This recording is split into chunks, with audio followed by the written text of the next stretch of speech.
Rafe, Emma alluded there to Neil Basu and what he said. I mean, are you familiar with what when he came out and basically said, you know, that we're institutionally racist?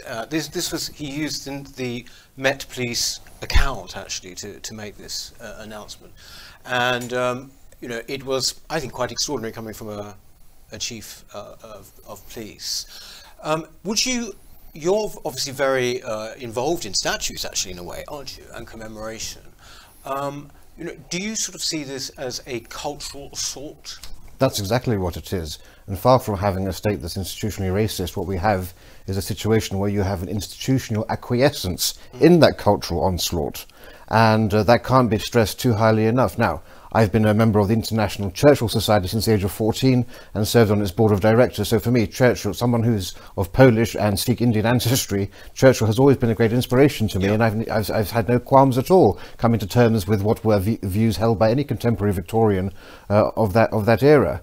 But what we're basically seeing from the police are statements that Britain is a racist country, when we know full well from every global survey that's been done in terms of racial tolerance, in terms of who the average person will have living next to them, Britain and those former British colonies, Canada, Australia and New Zealand, are among the least racist countries in the world, far more tolerant than you'll see on the continent of Europe, for example, along with Latin America, another racially diverse region of the world. Those are the two most racially tolerant parts of the planet, and yet here we are trying to be sold this line that we are living in a racist country, which simply holds no water whatsoever. But what we are seeing really is an attempt to supplant British identity and British culture. We've gone from the general erosion of British identity through the long march through institutions to this direct onslaught. And you know, I've seen this before. You know, my own family, the oldest civic statue in Lviv, in former Poland, now Ukraine, was of my ancestor, who commanded the cavalry at the siege of Vienna and stopped the Turks advancing at the gates of Vienna into Europe. That was demolished by the Soviets in 1945. Why? Because they wanted to supplant the existing culture with a new ideology. And we're seeing something that's not dissimilar now.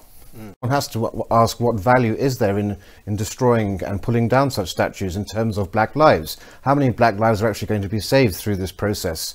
Certainly, if Black Lives Matter, why are there no howls of protest over the number of black-on-black killings in South London? Where are the great marches and protests there? You know, in America in the last 40 years, over 90% of black African Americans who've died have died at the hands of other African Americans. Now, it's fine to protest on this issue if there's some consistency, and if black lives do matter, why is there no similar howl of outrage at that decimation of the black population? Or indeed modern slavery. I mean, this is another issue that no one seems to address, is the fact that there are 12 to 15 million Africans who were transported to America in the slave trade, and yet there are approximately 40 million slaves alive today in the world, and 7 in every 1,000 Africans are believed to be in slavery currently. So where are the great protests outside the Nigerian embassy or the embassy of Congo? Nowhere are they to be seen. You have Sadiq Khan declaring last year that he was in favour of a slavery museum in Britain, and that Britain had to live up to it, had to stand up and recognise its role in the slave trade. And yet, you know, he would have repetitive strain injury from saying that he was the son of a Pakistani bus driver, and yet even when he made an official visit to Pakistan, not once has he ever actually called Pakistan out for being one of the worst countries in the world for modern day slavery, where there are over 3 million people living in slavery in modern day Pakistan. And surely it's the lives of people today that count for a lot more, when they can actually be freed and the yoke can be removed from them, rather than revisiting questionable people from the past, most of whom no one's ever heard of. You know, I'm a historian, I didn't really know much about Coulson at all, you know. Most people don't, and yet they're being whipped up by this organisation. And so one has to question the motives of an organisation called Black Lives Matter when they seem to be more interested in stone than actual lives.